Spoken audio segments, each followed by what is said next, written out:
فیضان رضا فیضان رضا فیضان رضا ہم پر ہو سدا کوئی اور ہے۔ الحمدللہ رب العالمین والصلاة والسلام علی سید الانبیاء والمرسلین اما بعد فاعوذ باللہ من الشیطان الرجیم بسم اللہ الرحمن الرحیم۔ الحمدللہ حضرت ابراہیم علیہ السلام کی تبلیغ سے متعلقہ واقعہ آپ کی خدمت میں عرض کر رہے ہیں، اور تمام دیکھنے والے اور جو نئے دیکھنے والے ہیں ان کی خدمت میں ایک دفعہ پھر یاد دہانی کے لیے اور اس پروگرام کے فارمیٹ کو سمجھنے کے لیے گزارش ہے کہ یہ الہادی پروگرام ہے، اور اس میں ہم کسی ایک قرآنی موضوع کا انتخاب کرنے کے بعد اس سے متعلقہ آیات کو مستند تفاسیر کی روشنی میں آپ کی خدمت میں عرض کرنے کی کوشش کرتے ہیں۔ ابھی حضرت ابراہیم علیہ السلام کا موضوع چل رہا تھا، اور آپ کی تبلیغ دین سے متعلقہ آیات کی توضیح تفسیر ہم آپ کی خدمت میں عرض کر رہے تھے۔ واقعہ چل رہا تھا کہ آپ نے اپنی قوم کو جب بت پرستی کرتے ہوئے دیکھا تو آپ نے ان کو سمجھانے کی کوشش کی کہ جن کو تم معبود سمجھ رہے ہو ان کو معبود سمجھنا مناسب نہیں ہے، بلکہ اللہ تبارک و تعالی جو سب کا خالق و مالک ہے اسی کو معبود حقیقی تصور کر کے فقط اس کی عبادت کی جائے۔ اس کے بعد ان لوگوں کا سال میں ایک میلہ ہوتا تھا ان کی قوم کا، جہاں یہ جنگل وغیرہ میں جاتے تھے اور وہاں صبح سے شام تک مذاق مستیاں اور تفریحات کرتے تھے، اور پھر واپس آنے کے بعد یہ اپنے بتوں کی عبادت کرتے تھے۔ ابراہیم علیہ السلام نے ان کو جو بہت بڑا بت خانہ تھا اس میں بہت چھوٹے چھوٹے بت تھے اور ایک بہت بڑا بت تھا، اور اس کے ہاتھ اس طریقے سے تھے کچھ، تو آپ نے ان کے جانے کے بعد جب وہ جا رہے تھے تو ان میں سے جو آخری گروپ تھا وہ کمزور و بوڑھوں کا گروپ تھا، تو ان کے سامنے پھر آپ نے یہ اظہار کیا کہ میں ان بتوں کے ساتھ کوئی ایسا ویسا معاملہ کروں گا، اور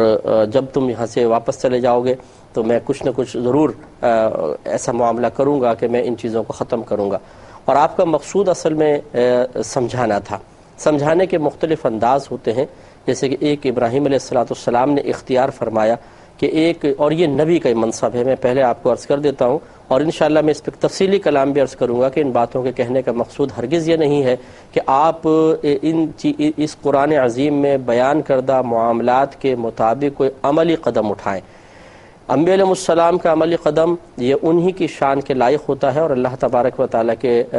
حکم سے ہوتا ہے، اس لیے ان کو وہ کرنا پڑتا ہے، لیکن ہرگز انہوں نے یہ نہیں کہا کہ ہمارا ہر اٹھایا ہوا عملی قدم تمہارے لیے ایک دلیل و حجت ہے اور تمہیں بھی ویسا ہی کرنا ہوگا۔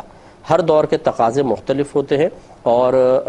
ہر شخص کے بارے میں شرعی تقاضا مختلف ہو جاتا ہے۔ انبیاء علیہ السلام سے شرعی تقاضا بہت زیادہ ہوتا ہے۔ اللہ تبارک و تعالیٰ ان کو تو مطلب ہر اس چیز کا حکم دیتا ہے کہ جو چیز چاہے اس میں کتنے ہی فتنے ہوں، کتنے ہی فساد ہوں، انہیں برائی کو ختم کرنے کا حکم ہے، وہ ہمت کرتے ہیں۔ اور اگر بالفرض اللہ تبارک و تعالیٰ کی مصلحت عظیمہ کسی معاملے میں ہوتی ہے تو پھر ان کو ہجرت کا حکم ہو جاتا ہے کہ آپ یہاں سے ہجرت کر جائیں۔ اس لیے بہت سے معاملات کو ایک دم عملی طور پہ اپنانا مناسب نہیں ہے، جس کے میں انشاءاللہ تفسیر ابھی عرض کرتا ہوں۔ تو آپ نے جب یہ ملاحظہ فرمایا کہ ایک بڑا بت تھا باقی چھوٹے تھے، تو آپ نے چھوٹے بتوں کو سب کو توڑ دیا اور بڑے کے ہاتھ میں ایک بہت بڑا ہتھوڑا سا پکڑا دیا۔ جب وہ لوگ واپس آئے اور اپنے بت خانے میں عبادت کے لیے داخل ہوئے تو دیکھا سب کے سب ٹوٹے ہوئے ہیں اور بڑے بت کے ہاتھ میں ہتھوڑا ہے۔ اسی کو آپ نے اللہ تعالیٰ نے بیان فرمایا کہ فَجَعَلَهُمْ جُذَاذًا إِلَّا كَبِيرًا لَهُمْ، تو آپ نے ان سب کو چھوٹے بتوں کو چورا چورا کر دیا سوائے ان کے بڑے کے، لَعَلَّهُمْ إِلَيْهِ يَرْجِعُونَ، اس امید کے ساتھ کہ تاکہ وہ آ کے اس سے پوچھیں یہ سب کیا معاملہ ہوا۔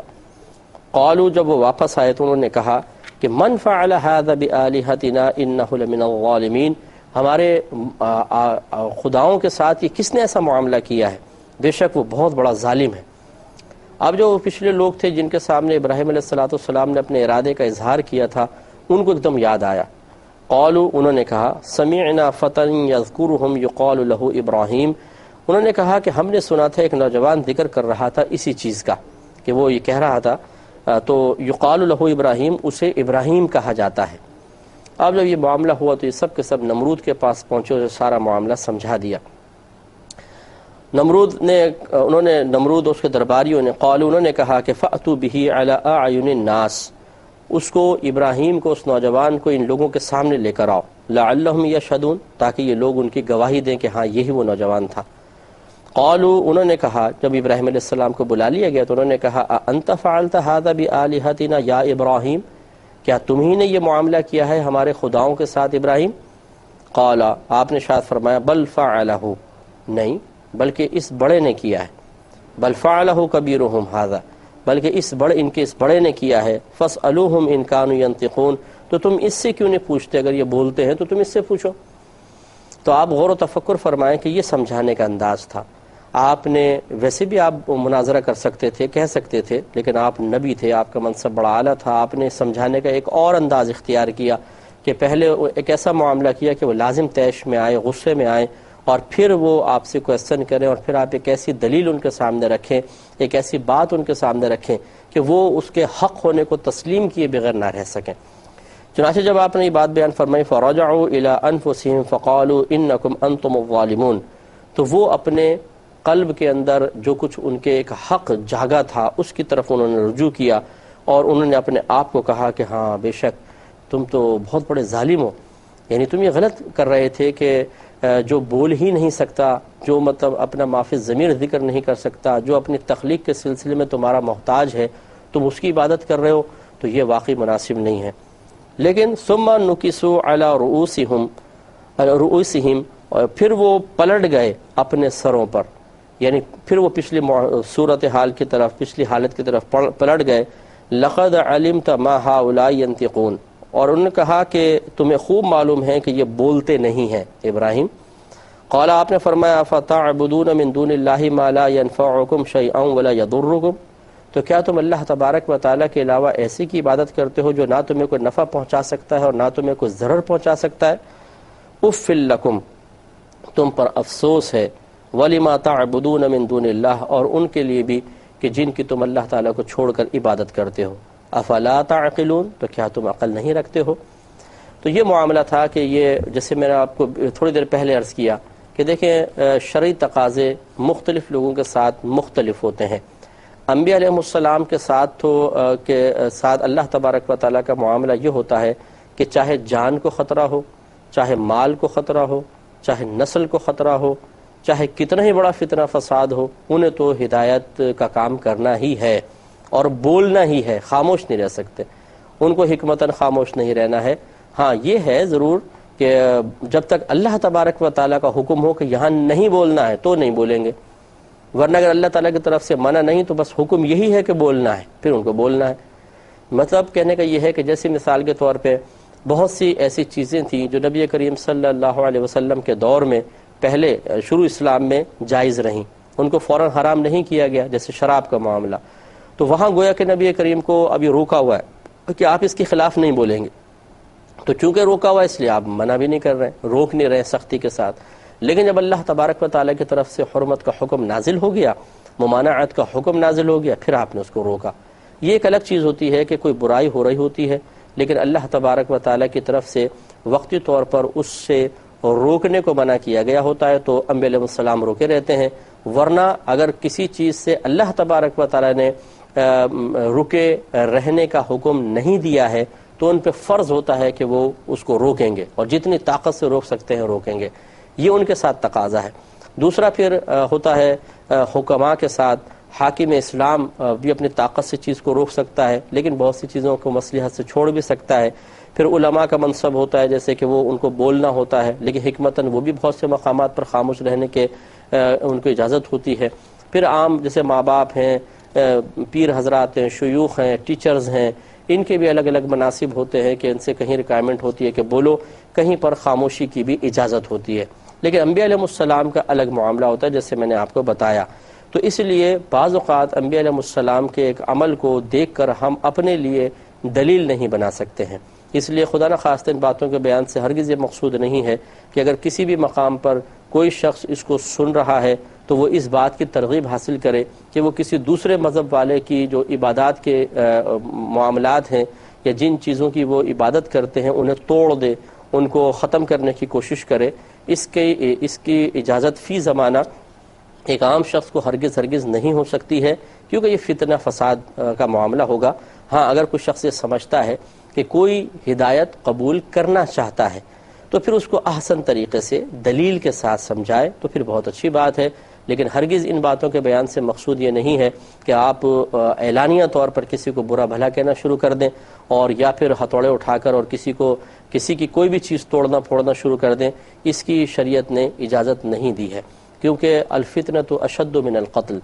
فتنہ قتل سے زیادہ شدید اشد ہوتا ہے. تو ایسا کوئی بھی معاملہ نہیں کرنا چاہیے کہ جس سے مطلب دین اسلام پر انگلی اٹھے، اور خصوصاً جب اللہ تبارک و تعالیٰ نے کسی شخص کو اس کا مکلف اس انداز سے نہیں بنایا ہے تو پھر اس کو وہ قدم نہیں اٹھانا چاہیے. اس بات کی وضاحت کرنا اس لیے ضروری تھا کہ ایسا نہ ہو کہ کوئی ان چیزوں سے ترغیب پا کر اور پھر ایسا عملی قدم اٹھائے کہ شریعت کی طرف سے کم از کم اس شخص کے لیے یہ مطالبہ تھا ہی نہیں. یہ انبیاء علیہ السلام کا منصب تھا. ہاں آج اگر آپ کرنا چاہتے ہیں، اگر آپ سمجھتے ہیں، اور یقیناً ہم یہی سمجھتے ہیں کہ مذہب اسلام اس وقت ایک حق مذہب ہے اور اس میں کوئی ڈھکی چھپی بات نہیں ہے. جتنی کامل تعلیمات مذہب اسلام کی ہیں، جتنا مکمل طور پر ضابطہ حیات مذہب اسلام پیش کرتا ہے، جتنے قوی حق ہونے کے دلائل مذہب اسلام کے پاس ہیں، کہیں پر بھی نہیں ہے. یہ ہمارا دعویٰ ہے. اگر اس کو کوئی چیلنج کرے تو ایک الگ بات ہے. تو اگر کوئی شخص چاہتا ہے تو پھر آج کے دور کے تقاضے کے مطابق احسن طریقے سے تبلیغ دین وہ ضرور کر سکتا ہے. اس کے لیے ضروری ہے کہ مثال کے طور پر ایک تو یہ کہ وہ ایسی لینگویج یوز نہ کرے کہ کسی کی دل آزاری ہو اور وہ پھر ہمیں بھی برا بھلا کہنا شروع کرے یا آپ کے معبود کو برا بھلا کہنا شروع کرے. اس قسم کی لینگویج ہرگز یوز نہیں کرنی چاہیے. قرآن عظیم میں بھی ایک مقام پر اللہ تعالیٰ نے فرمایا کہ اگر تم ان کے الہ کو برا کہو گے تو وہ اللہ تبارک و تعالیٰ کو برا کہیں گے. اسی طرح نبی کریم صلی اللہ علیہ وسلم نے ارشاد فرمایا کہ تم اپنے ماں باپ کو گالی مت دو. تو عرض کی صحابہ کرام نے عرض کیا رسول اللہ صلی اللہ علیہ وسلم یہ کیسے ہو سکتا ہے کہ کوئی اپنے ماں باپ کو گالی دے؟ فرمایا کہ تم اگر کسی کے ماں باپ کو گالی دو گے تو وہ تمہارے ماں باپ کو گالی دے گا. تو خلاصہ کلام یہ ہے کہ ایک تو لینگویج اس قسم کی یوز نہیں ہونی چاہیے کہ کسی کو اشتعال پیدا ہو اور کوئی معاذ اللہ ہمارے رب کریم کو برا بھلا کہے. دوسری بات یہ ہے کہ اگر کوئی اصلاح نہیں چاہتا ہے، مثال کے طور پہ وہ پسند ہی نہیں کرتا ہے کہ میرے مذہب سے متعلق آپ کوئی کلام کریں، تو پھر آپ نہ چھیڑ چھاڑ کریں. ٹھیک ہے، آپ اس کو چھوڑ دیجئے اس کے حال پر. ہمیں اس بات کا مکلف نہیں بنایا گیا کہ ہم ایک شخص جو اپنے عقائد کو بالکل درست سمجھتا ہے اور وہ آپ کی بات سننے کے لیے تیار نہیں ہے تو آپ زبردستی اس کو سنائیں. یہ بھی ہمارے مذہب اسلام نے ہمیں اس چیز کا مکلف نہیں بنایا. اب ایک تیسری صورت ہے، ایک شخص آپ کے پاس آتا ہے یا آپ اس میں ایسے آثار دیکھتے ہیں کہ وہ تلاش حق میں مصروف ہے. وہ چاہتا ہے کہ مجھے سمجھایا جائے، وہ چاہتا ہے کہ میرے سامنے حق کو پیش کیا جائے، وہ چاہتا ہے کہ میں چند چیزوں کو خود اس کی اسٹڈی کروں اور اس کے بعد کسی ایک اچھی چیز کا انتخاب کروں جو واقعی مجھے حق اور بہتر محسوس ہو. یہ ایک اب ایسی صورتحال ہے کہ اس میں اب اگر آپ خاموش رہے تو گناہ گار ہوں گے.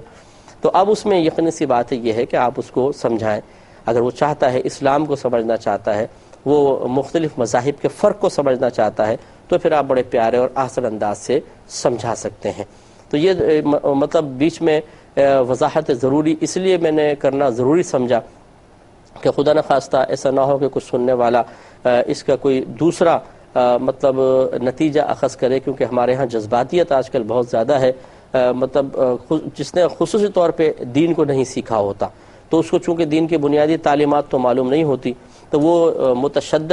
متشدد قدم اٹھاتے ہوئے اور کوئی غلط قدم اٹھاتے ہوئے عار محسوس نہیں کرتا اور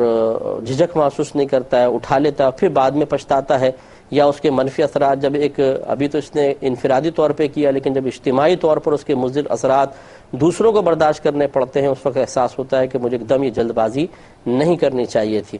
تو اس لیے بہت ہی احسن طریقے سے اس معاملے کو دیکھا جائے. تو یہ چونکہ قرآن میں بات بیان ہوئی تو میں نے آپ کی خدمت میں عرض کر دی، ورنہ خود ہم اس قسم کے معاملات کو ذکر کرتے ہوئے 10 دفعہ احتیاط کرتے ہیں. تو اس لیے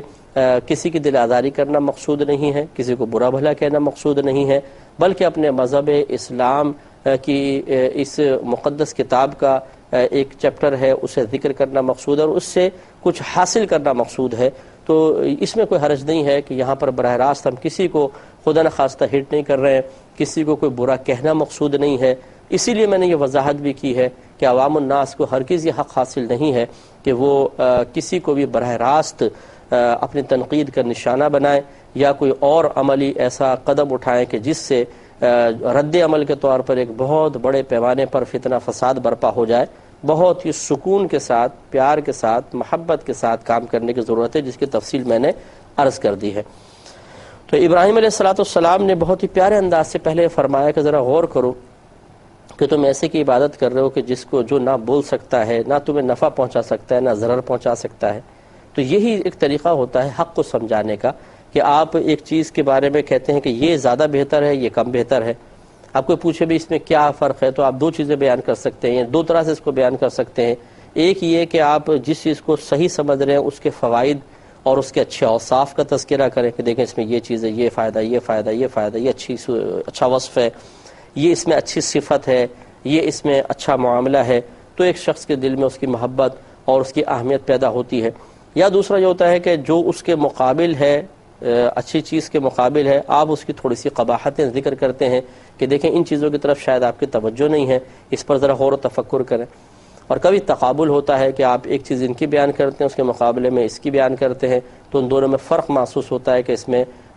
زیادہ ہے، اس میں کم ہے۔ تو اس لیے ابراہیم علیہ السلام نے یہ انداز اختیار فرمایا۔ تو واقعی ہمارا رب تو وہ ہے جو پوری کائنات کو کنٹرول کر رہا ہے، اسی کے دست قدرت میں ضرر ہے، اسی کے دست قدرت میں نفع ہے، جس کو چاہے نفع سے نواز دیتا ہے، جس کو چاہتا ہے ضرر میں مبتلا کرتا ہے۔ کوئی اس کو روکنے والا نہیں ہے، کوئی اس کا خالق نہیں، کوئی اس کا مالک نہیں، کوئی اس کو پیدا کرنے والا نہیں ہے، کوئی اس کو روک نہیں سکتا، وہ بے نیاز ہے، غیر محتاج ہے۔ تو پھر ایسے ہی رب کی عبادت کرنا اولا اور افضل ہے۔ اس کے بعد حضرت ابراہیم علیہ السلام کی آزمائش کا تذکرہ ہوا۔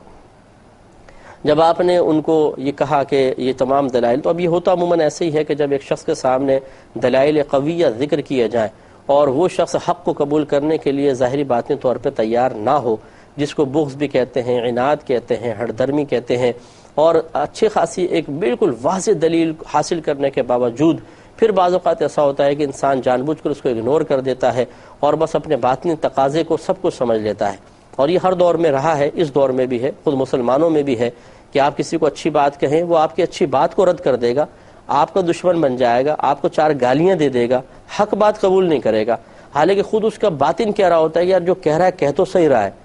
شاید ہو سکتا ہے کہ تنہائی میں کسی دو کے سامنے وہ اقرار بھی کر لے کہ نہیں بات بالکل ٹھیک ہے، لیکن اس کا باطن اس حق بات کو قبول کرنے کے لیے تیار نہیں ہوتا۔ میں کیسے قبول کروں، میں کیسے اس کی بات مان لوں؟ تو پھر ہم وہ حق بات مانتے نہیں ہیں، اپنی ضد میں، انانیت میں اڑے رہتے ہیں، اور پھر بعض اوقات اگر اس کی حق بات کو قبول کرنے کے سلسلے میں یا کم از کم کہنے کے سلسلے میں ہی اپنے لیے کوئی زوال عزت کا پہلو نظر آتا ہے کہ یار اس کے کہنے سے میری بے عزتی ہو گئی، اس کے کچھ کہنے سے مجھے ذلت محسوس ہوئی، میں لوگوں کے سامنے ذلیل ہو گیا، حالانکہ اس میں ذلت کا کون سا پہلو ہے؟ حق بات کو قبول کرنے میں کون سی ذلت ہے؟ اگر حق بات کسی نے آپ کے سامنے کہہ دی ہے تو اس حق بات کو سننے میں کون سا ذلت کا پہلو ہے؟ لیکن یہ ہماری خود باطنی خرابی اور دل کے امراض کی ایک عملی صورت ہوتی ہے، یا دل میں امراض کی موجودگی کی ایک ظاہری نشانی ہوتی ہے کہ ہم اس قسم کی حق بات سن کے غصے میں آ جاتے ہیں، اور پھر منتقم مزاج شخص انتقام بھی لیتا ہے، ہم اسے سامنے بعض اوقات ذلیل کر دیتے ہیں، یا اگر اس کو کوئی نقصان پہنچا سکتے ہیں تو نقصان پہنچا دیتے ہیں۔ یہ غلط بات ہوتی ہے۔ اس پوائنٹ پہ بھی سوچنا چاہیے کہ ان لوگوں کے سامنے جب ایک حق بات بیان ہوئی تو اس کو قبول کرنا چاہیے تھا، لیکن قبول کرنے کے بجائے ابراہیم علیہ السلام کو آگ میں ڈالے جانے کے منصوبے بننے شروع ہو گئے۔ میں دائرہ در میں رہ کر آپ کی خدمت میں گزارش کرتا ہوں تمام دیکھنے والوں کو، یہ بتائیے کہ انہیں یہ حق بات قبول کرنی چاہیے تھی یا نہیں، اور اس کے جواب میں ابراہیم علیہ السلام کو آگ میں ڈالے جانے کے لیے عملی اقدامات درست تھے یا غلط تھے؟ تو یقیناً آپ کا جواب یہ ہوگا کہ ہاں انہیں حق بات قبول کرنی چاہیے تھی، اور دوسری طرف آپ یہ کہیں گے کہ بالکل ان کا یہ قدم غلط ہے کہ ایک شخص حق بات کہہ رہا ہے اور اس کے خلاف ہی کام کر دیا جائے۔ تو ماشاءاللہ اس کا مطلب یہ ہے کہ آپ کا ذہن بھی کام کر رہا ہے، آپ کی طبیعت میں سلامتی کا پہلو ابھی بھی موجود ہے، آپ کی طبیعت سلیم ہے، آپ کی عقل سلیم ہے، کیونکہ وہ ایک سچ بات کو، صحیح بات کو قبول کر رہی ہے۔ اب ضرورت اس بات کی ہے کہ اس کو عملی طور پر اپنی ذات پر نافذ بھی کیا جائے، اپنی طبیعت کو اس کے مطابق ڈھالا بھی جائے، اپنی کیفیات کو اس کے تابع بھی کیا جائے۔ اب ہم غور کر لیں کہ جب اگر بالفرض ہم ان کی جگہ ہوتے کہ کوئی ہمارے سامنے حق بات کہہ رہا ہوتا تو ہم کیا کرتے ہیں؟ کیا حق بات قبول کرتے ہیں فراغ دلی کے ساتھ، اعلیٰ ظرفی کے ساتھ، اس خوف سے قطع نظر کہ ہماری عزت بڑھ رہی ہے گھٹ رہی ہے، ایک بات تو یہ، اور دوسری بات یہ کہ کیا ہم ان کے خلاف انتقامی کارروائی تو نہیں کرتے ہیں؟ اگر کرتے ہیں تو ابھی خود ہم نے کہا کہ یہ غلط ہو رہا ہے، تو ہم کیا یہ خود غلط کام کرتے ہیں کہ نہیں کرتے؟ اس پر ہمیں توجہ کرنے کی انتہائی ضرورت ہے۔ تو آگے چلتے ہیں کہ انہوں نے منصوبہ بنایا کہ ابراہیم علیہ السلام کو معاذ اللہ آگ میں جلایا جائے، تو اس کے لیے انہوں نے تیاری شروع کی۔ انشاءاللہ اس پر بھی تفصیلی کلام ہوگا، کیونکہ پروگرام کا وقت تقریباً ختم ہو رہا ہے، تو نیکسٹ پروگرام میں انشاءاللہ اس کے بارے میں ضرور تفصیل سے عرض کریں گے، اور اس میں بھی جو حکمت کے پہلو ہیں ان کو تلاش کرنے کی کوشش کی جائے گی۔ اللہ تعالیٰ عمل کی توفیق عطا فرمائے، آمین۔ وآخر دعوانا ان الحمدللہ رب العالمین۔ میرا